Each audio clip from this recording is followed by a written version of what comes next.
السلام علیکم ورحمۃ اللہ وبرکاتہ۔ امید ہے آپ سب خیریت سے ہوں گے۔ الحمدللہ کل ہم نے نورانی قاعدے کا جو سبق تھا وہ ہم کل مکمل کر چکے ہیں۔ نورانی قاعدہ ہم مکمل کر چکے ہیں۔ اس میں ہم نے مختلف قواعد کو سیکھا کہ کس طریقے سے کن طرح الفاظ کو پڑھا جاتا ہے، ہم نے نورانی قاعدے میں سیکھا۔ آج سے ہم جو ہے اپنا قرآن پاک کا سبق شروع کریں گے، اور ہم 30ویں سپارے سے سورہ ناس سے اپنا سبق شروع کریں گے، کیونکہ یہاں سے چھوٹی صورتیں ہیں، چھوٹی آیات ہیں، تو یہاں پر ہم مزید اچھے طریقے سے سیکھ سکیں گے کہ ہم آیات کو ایک سانس میں کس طریقے سے پڑھ سکتے ہیں، اور مزید قواعد بھی ہم یہاں پر سیکھ سکیں گے کہ کس طریقے سے پڑھا جائے گا۔ تو آج ہم جس سورت کی ہم تلاوت کریں گے وہ سورہ ناس اور سورہ فلق ہے، کیونکہ یہ دونوں صورتیں جو ہیں وہ اکٹھی نازل ہوئی ہیں، اور تلاوت کے ساتھ ساتھ ہماری کوشش ہوگی کہ ہم اس صورت کی فضیلت اور اس صورت کا جو شان نزول ہے وہ بھی ساتھ بیان کر سکیں، تاکہ مزید ہمیں اس صورت کے بارے میں پتہ لگ سکے کہ اللہ عز و جل جو ہے اس صورت میں، اس آیت میں ہمارے لیے کیا ارشاد فرما رہے ہیں۔ تو سب سے پہلے آج ہم جو ہے سورہ ناس اور سورہ فلق دونوں صورتوں کی تلاوت کریں گے، کیونکہ ان دونوں صورتوں کو معوذتین بولا جاتا ہے۔ ان دونوں صورتوں کو معوذتین کہا جاتا ہے، کیونکہ یہ دونوں صورتیں جو ہیں وہ اکٹھی نازل ہوئی ہیں، اور ان کا شان نزول بھی ایک ہی ہے۔ ان کے جو دونوں صورتیں ہیں وہ کس چیز کے لیے ضروری ہیں، وہ آپ نظر بد اور دیگر امراض روحانی اور جسمانی کے دور کرنے کے لیے بے حد فائدہ مند ہیں، اور ہر مومن کا عقیدہ ہے جیسے کہ دنیا اور آخرت کا ہر نفع اور نقصان جو ہے وہ اللہ تعالیٰ کے ہاتھ میں ہے۔ اس کی مرضی کے بغیر کوئی بھی کسی کو بھی یا تو نفع نہیں پہنچا سکتا، نہ ہی نقصان پہنچا سکتا ہے۔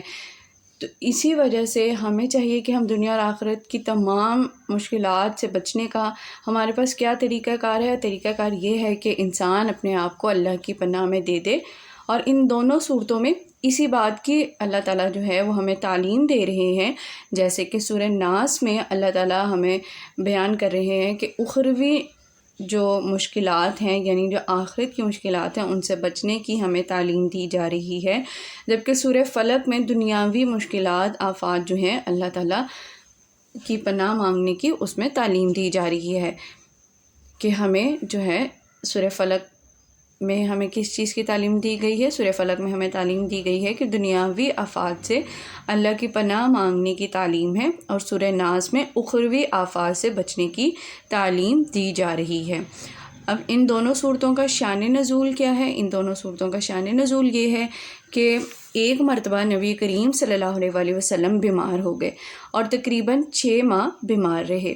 حضرت عائشہ رضی اللہ عنہا کی روایت بخاری ہے، حدیث میں، بخاری شریف میں حدیث ہے کہ روایت بخاری میں ہے کہ آپ صلی اللہ علیہ وسلم پر ایک یہودی منافق نے سحر کر دیا، یعنی جادو کر دیا، جس کا اثر یہ ہوا کہ بعض مرتبہ ایک کام نہیں کیا ہوتا تھا، لیکن ایسا محسوس کرتے کہ کر لیا ہے۔ پھر ایک دن آپ صلی اللہ علیہ وسلم نے حضرت عائشہ رضی اللہ تعالیٰ عنہا سے فرمایا کہ مجھے اللہ تعالیٰ نے بتا دیا ہے کہ میری بیماری کیا ہے، اور فرمایا خواب میں 2 شخص آئے، ایک میرے سرہانے بیٹھ گیا، یعنی سر مبارک کی طرف، ایک پاؤں کی طرف۔ سرہانے والے نے، یعنی جو سر مبارک کی طرف بیٹھا تھا، اس نے دوسرے سے سوال کیا ان کو کیا تکلیف ہے؟ دوسرے نے کہا ان پر جادو ہے۔ پھر اس نے سوال کیا کس نے جادو کیا؟ دوسرے نے جواب دیا لبید بن عاصم جو یہودی منافق ہے۔ اس نے پھر سوال کیا کس چیز میں جادو کیا ہے؟ اس نے جواب دیا ایک کنگھے اور اس کے دندانوں میں۔ یہ اس نے لڑکے کو ورگلا کر حاصل کیے جو رسول اللہ صلی اللہ علیہ وسلم کی خدمت کرتا تھا، یعنی جو لبید بن عاصم تھا، اس نے اس لڑکے کو ورگلایا کہ جو ہے وہ کنگھے اور اس کے آپ صلی اللہ علیہ وسلم کا جو کنگھا ہے اس میں اس نے اس سے منگوا لیا۔ پھر اس نے پوچھا وہ کہاں ہیں؟ اس نے جواب دیا کہ وہ کھجور کے غلاف میں بند کر کے بیر زروان یعنی جو کنواں ہے بیر زروان میں ایک پتھر کے نیچے رکھے ہوئے ہیں۔ چنانچہ بیدار ہونے کے بعد آپ صلی اللہ علیہ وآلہ وسلم اس کنویں پر تشریف لے گئے۔ اس کنویں کا پانی مہندی کی طرح ہو چکا تھا۔ آپ صلی اللہ علیہ وآلہ وسلم نے وہاں سے اس کو نکالا اور کھولا تو اس میں ایک تانت کی تار تھی جس میں 11 گرہ لگی ہوئی تھیں، ہر گرہ میں ایک سوئی لگی ہوئی تھی۔ اللہ تعالیٰ نے یہ دونوں صورتیں نازل فرمائیں۔ ان کی کل 11 آیات ہیں۔ آپ صلی اللہ علیہ وآلہ وسلم ایک آیت پڑھ کر ایک گرہ کھول دیتے تھے۔ جب تمام گرہیں کھل گئیں تو آپ صلی اللہ علیہ وآلہ وسلم کو ایسا محسوس ہوا جیسے کوئی بڑا بوجھ آپ صلی اللہ علیہ وآلہ وسلم سے اتر گیا ہو۔ تو یہ اس سورت کا شان نزول ہے۔ اب ہم اپنے سبق کی طرف چلتے ہیں، اب سبق کی تلاوت کرتے ہیں ہم اپنے۔ سب سے پہلے ہم سورہ ناس سے شروع کریں گے۔ سورہ ناس جو ہے وہ مکی صورت ہے اور اس کی 6 آیات ہیں اور 1 رکوع ہے۔ سبق کا آغاز کرتے ہیں۔ اعوذ باللہ من الشیطان الرجیم، بسم اللہ الرحمن الرحیم، قل اعوذ برب الناس۔ دھیان میں رکھنے کی بات یہ ہے کہ جب ہم آیت کا وقف کرتے ہیں تو آخری جو حرف ہے اس کو ہم نے واضح طریقے سے ادا کرنا ہے تاکہ پتہ چلے کہ ہم کس حرف پر وقف کر رہے ہیں۔ اب اگر آپ قاعدے کی صورت میں دیکھیں تو اعوذ میں واو ساکن ہے اور اس سے پہلے پیش ہے، تو ہمیں پتہ لگا کہ اعوذ جو ہے میں کون سا قاعدہ ہے، اس میں واو مدہ کا قاعدہ ہے۔ پھر آگے یہاں پر تشدید مع تشدید کا قاعدہ ہے کہ تشدید کے بعد جو ہے پھر تشدید آ رہی ہے۔ مالک الناس،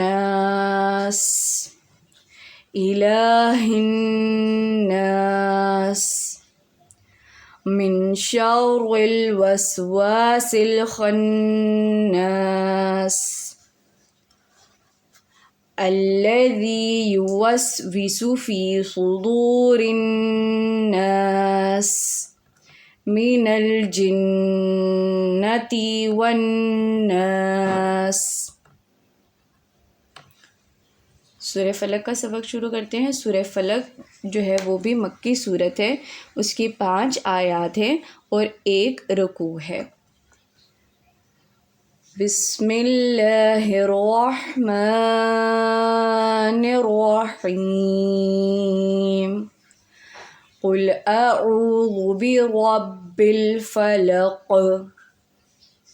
اب چونکہ یہاں پر آخر میں حرف قاف ہے اور قاف جو ہے وہ ہم نے پڑھا تھا کہ حروف قلقلہ میں سے ہے۔ حروف قلقلہ 5 ہیں، قاف، طا، با، جیم، دال، اور ان 5 حروف میں سے کوئی ایک حرف کسی لفظ کے آخر میں آ جائے تو وہاں پر قلقلہ کیا جاتا ہے، جس طرح کہ ابھی ہم نے فلق پہ قلقلہ کیا۔ ہم دوبارہ پڑھتے ہیں اس آیت کو۔ قل اعوذ برب الفلق، من شر ما خلق۔ اب چونکہ یہاں پر بھی آخر میں قاف ہے اس لیے ہم یہاں پر بھی اس کو قلقلے کی صورت میں پڑھیں گے۔ وَمِن شَرِّ غَاسِقٍ إِذَا وَقَبَ۔ اب ایک اور حروف قلقلہ ہے یہاں پہ با۔ وَمِن شَرِّ النَّفَّاثَاتِ فِي الْعُقَدِ۔ اب یہاں پہ بھی حروف قلقلہ دال ہے۔ وَمِن شَرِّ حَاسِدٍ إِذَا حَسَدَ۔ صدق اللہ العظیم۔ سورہ ناس اور سورہ فلق کی جو تلاوت ہے وہ آج ہم نے پڑھی اور ہم نے ان دونوں صورتوں کی فضیلت پڑھی اور ہم نے ان دونوں صورتوں کے شان نزول کے بارے میں پڑھا کہ کس واقعے پہ، کس موقع پر اللہ تعالیٰ نے سورہ ناس اور سورہ فلق کو نازل کیا، وہی نازل کیا آپ صلی اللہ علیہ وآلہ وسلم پر، اور ہم نے یہاں پہ یہ بھی پڑھا کہ سورہ ناس اور سورہ فلق دونوں صورتوں کو معوذتین کہتے ہیں۔ انشاءاللہ کل ایک نئے سبق کے ساتھ آپ سب سے ملاقات ہوگی۔ کل تک کے لیے اللہ حافظ۔